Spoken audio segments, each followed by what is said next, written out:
Was that really about Baker Mayfield, or was Andrew Barry talking about someone else without saying his name? When the Cleveland Browns general manager referenced building around a young quarterback back in 2020, it sounded harmless at first. Just a reflection, just history, but timing matters. And in the NFL, words are rarely accidental. Back in 2020, the Browns made it clear they were committed to Baker Mayfield. They reinforced the offensive line. They leaned into a structured system. They adjusted the scheme to protect and elevate their quarterback. It was an organizational reset built around belief. So when Barry brings that blueprint up now, while discussing the hearing of Todd Monken, it raises eyebrows. Because this roster isn't in the same place anymore. On paper, the Browns are tied financially to Deshaun Watson. His fully guaranteed deal still hangs over the franchise. Injuries and inconsistent play have complicated the long-term outlook. Publicly, the organization supports him. They almost have to. But Barry didn't talk about building around a veteran with an established mega contract. He talked about investing in a young quarterback to help the offense get off the ground. That wording matters. And that's where speculation quietly begins. Some fans believe this wasn't just nostalgia, it felt more like a signal, especially with rookie quarterback Shedeur Sanders now entering the picture. A high-profile name, a confident presence, a player with natural spotlight gravity. The Browns recently hired Todd Monken, a coach known for offensive adaptability, spread concepts, pro-style structure, mobility, vertical passing. His history shows flexibility rather than rigidity. That doesn't happen by accident. Teams hire coaches based on where they believe the offense is going, not where it's been. And then there's the subtle optics. During the interview, cameras caught Sanders in the background. Maybe coincidence, maybe not. In today's NFL media landscape, visuals are rarely random. But here, the key: nothing has been declared, no controversy announced, no depth chart changes made, everything remains publicly stable. Yet historically, quarterback transitions don't begin with dramatic press conferences. They begin with language shifts, with philosophy changes, with quiet reminders of past blueprints. It didn't sound controversial at first, it sounded like history. When Andrew Barry spoke about the 2020 reset, he framed it as a lesson in alignment. The organization had a young quarterback in Baker Mayfield, and the priority was simple: build around him, strengthen the offensive line, stabilize the system, hire the right voice, create structure instead of chaos. That season wasn't perfect, but it was intentional. Cleveland committed to a clear direction. They didn't try to force the quarterback into someone else's scheme. They adjusted the environment to maximize his strengths. Play-action concepts, a heavy run game, defined reads. The message was clear: the quarterback would not carry the system alone. The system would carry him forward. And that blueprint mattered, because it showed how this front office thinks when it truly believes in a young signal caller. Investment follows vision. Coaching hires reflect long-term plans. Personnel decisions become coordinated instead of reactive. Fast forward to today. Barry revisits that 2020 moment while explaining the search for a new head coach. He compares the organizational approach then to where the team stands now. He talks about matching skill sets to strategy, about designing the offense around the players you want to develop. He doesn't mention a specific name this time, but the parallel feels deliberate. Right now, the Browns' quarterback room includes veteran money and rookie upside. Publicly, the organization maintains stability. Financial commitments don't disappear overnight. Yet Barry didn't reference building around a fully guaranteed veteran contract. He referenced building around youth. That's where attention sharpens. Because historically, when Cleveland shifts tone, it starts subtly. Philosophical language first, personnel alignment second, public confirmation last. The Baker blueprint wasn't just about Mayfield, it was about organizational conviction. When the Browns commit, they commit structurally. Coaching philosophy changes, investments shift, draft capital supports the vision. So when Barry revisits that chapter, it raises an interesting question. Is he describing the past or outlining a pattern? No announcement has been made, no depth chart altered, no controversy confirmed. But the way a front office speaks often reveals more than a headline ever could. And if 2020 was about protecting and developing a young quarterback, then revisiting that model in 2026 isn't random. It might be memory, or it might be preparation. Because in Cleveland, blueprints don't get mentioned unless someone is considering using them again. There's a reason the conversation keeps circling without landing. On paper, Deshaun Watson is still the financial centerpiece of the Cleveland Browns, a fully guaranteed contract, massive cap implications, a commitment that reshaped the franchise the moment it was signed. You don't move off something like that easily. But football decisions aren't made on paper alone. Watson's tenure in Cleveland has been uneven. Injuries interrupted continuity. Offensive rhythm never fully stabilized. There were flashes, moments that hinted at his Houston form, but consistency never followed. And in the NFL, inconsistency creates questions even when contracts try to silence them. Publicly, the Browns continue to express confidence. That's standard. No team undermines its own investment in press conferences, but confidence and contingency planning can exist at the same time. That's where things get interesting. When Andrew Barry talks about adaptability in coaching, about building systems around personnel rather than forcing players into rigid structures, it subtly shifts the lens. Because adaptability becomes critical when you're not entirely certain who your long-term quarterback is. Watson's deal makes immediate separation complicated. Cap penalties alone would discourage drastic action, so the realistic path isn't confrontation, it's competition, or at least the appearance of it. And here's the quiet tension: competition changes locker room dynamics. Veterans read situations quickly. They understand when an organization is hedging, if practice reps begin splitting differently, if the offensive install leans toward mobility packages, if coaching language subtly evolves, those signals don't go unnoticed. None of this confirms a quarterback change. It doesn't predict one either, it simply highlights the pressure point. Because when a franchise hires a coach known for flexibility and player-specific design and simultaneously invests in offensive restructuring, it suggests long-term thinking. And long-term thinking doesn't revolve around sunk cost, it revolves around future ceiling. Some fans believe Cleveland is simply protecting its investment while developing insurance behind the scenes. Others argue the organization still views Watson as the unquestioned starter. Both interpretations exist. Neither has been formally validated. But the uncomfortable reality remains: financial commitment does not automatically equal on-field security. The Browns can support Watson publicly while preparing alternatives privately. They can protect the locker room narrative while recalibrating strategy internally. And that's the part nobody wants to state outright. Because admitting uncertainty at quarterback introduces instability, and instability in the NFL spreads fast. For now, the messaging stays measured, the tone remains calm, the contract remains intact. But if history tells us anything, it's that organizational pivots rarely begin with headlines. They begin with subtle language shifts. And Cleveland's language has been evolving. When the Browns brought in Todd Monken, it wasn't just another coaching hire, it was a philosophical shift. Monken's offensive identity has always centered on adaptability, tempo, and quarterback empowerment. During his time with the Baltimore Ravens, he helped evolve an already dangerous system into something more layered and explosive. Instead of relying purely on structure, Monken emphasized spacing, pre-snap motion, and matchup manipulation. That approach forces defenses to hesitate, and hesitation in the NFL is fatal. For the Cleveland Browns, that matters more than people realize. Cleveland's offense in recent seasons has often felt rigid: predictable formations, slow developing concepts, limited vertical stress. Monken's system flips that formula. His playbook stretches the field horizontally and vertically, creating clearer reads and simpler progressions for quarterbacks. It's aggressive without being reckless, structured without being confined. That's a dramatic change. Monken also prioritizes tempo variation.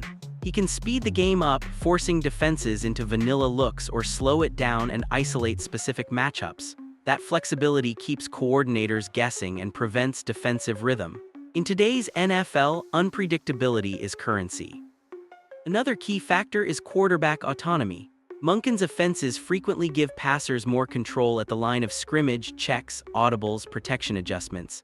That trust can elevate experienced quarterbacks, but it also reveals who truly processes the field at a high level. Under Monken, there's less hiding behind scripted simplicity.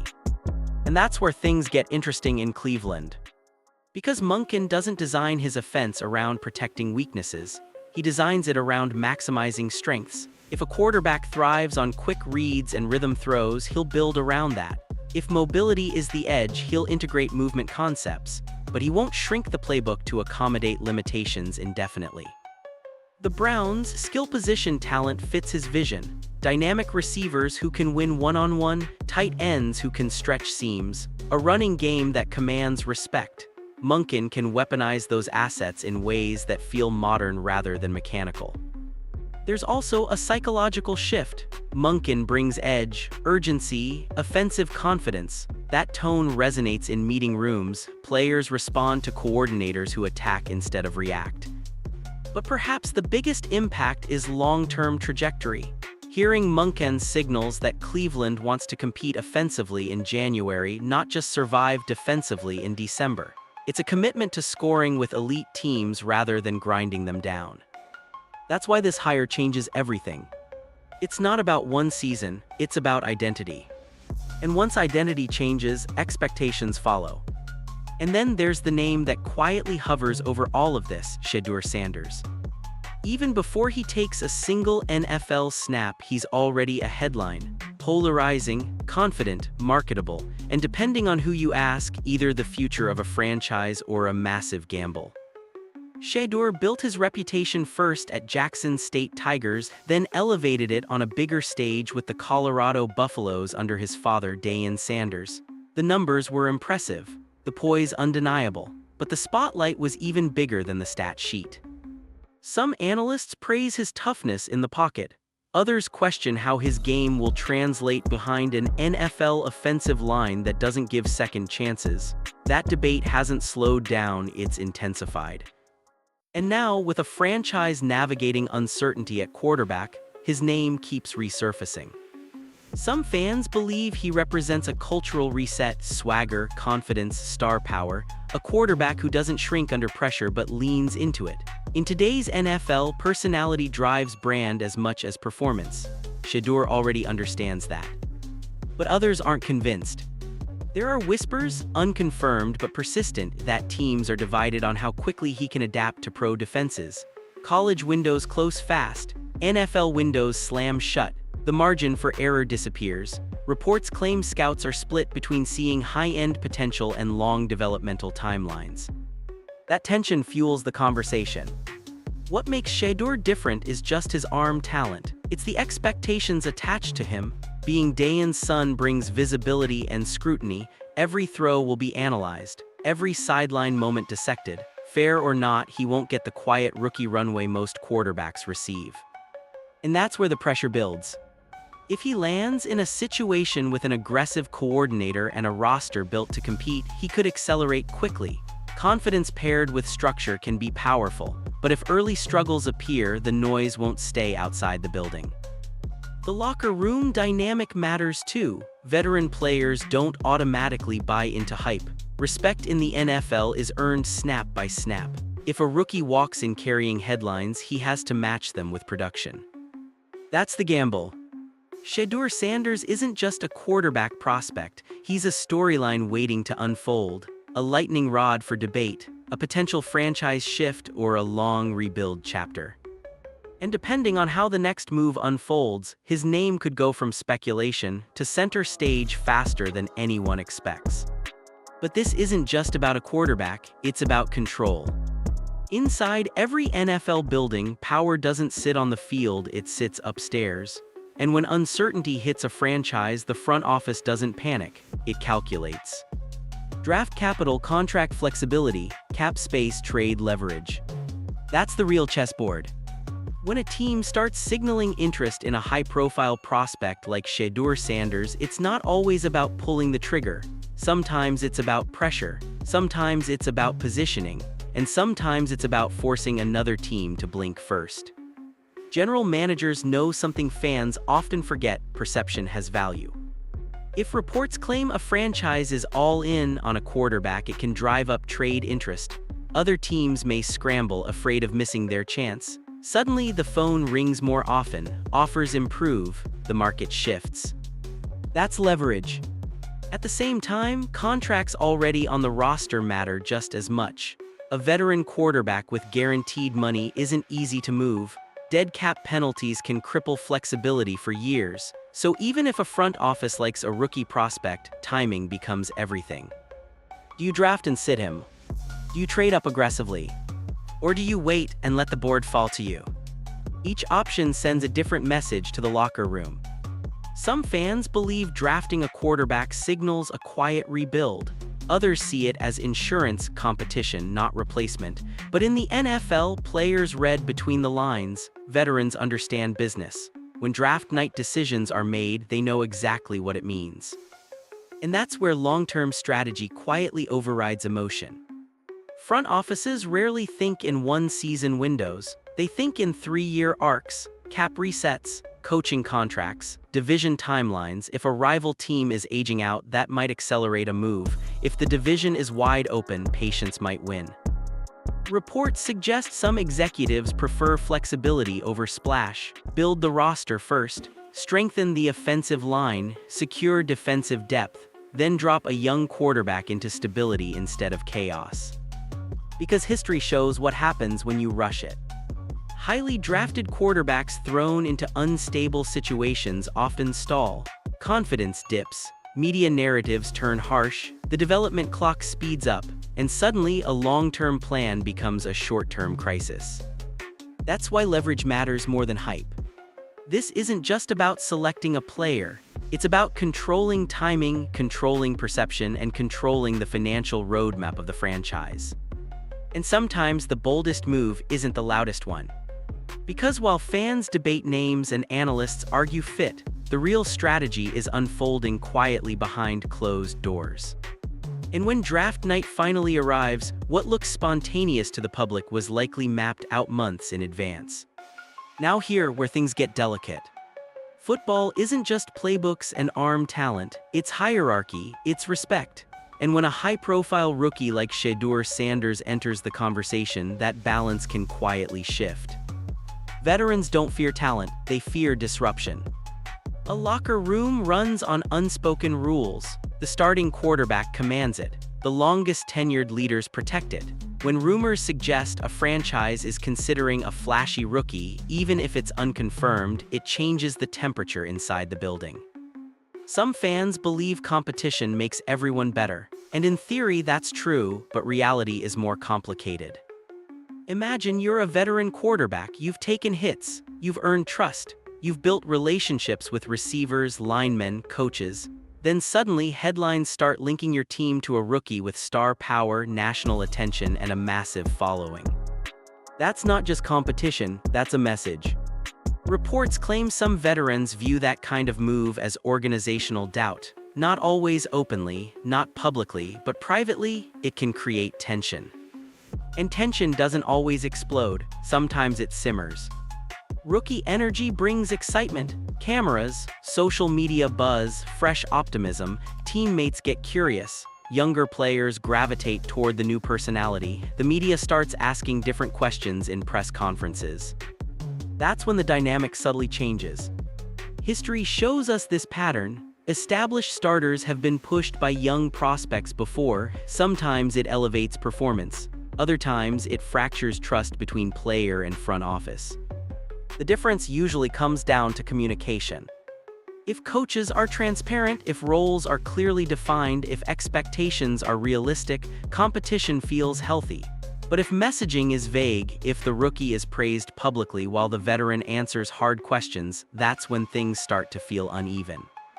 And that's when the conversation quietly shifts. Because this isn't just about ability, it's about timing, about ego, about leadership structure. Some fans believe a confident veteran welcomes the challenge.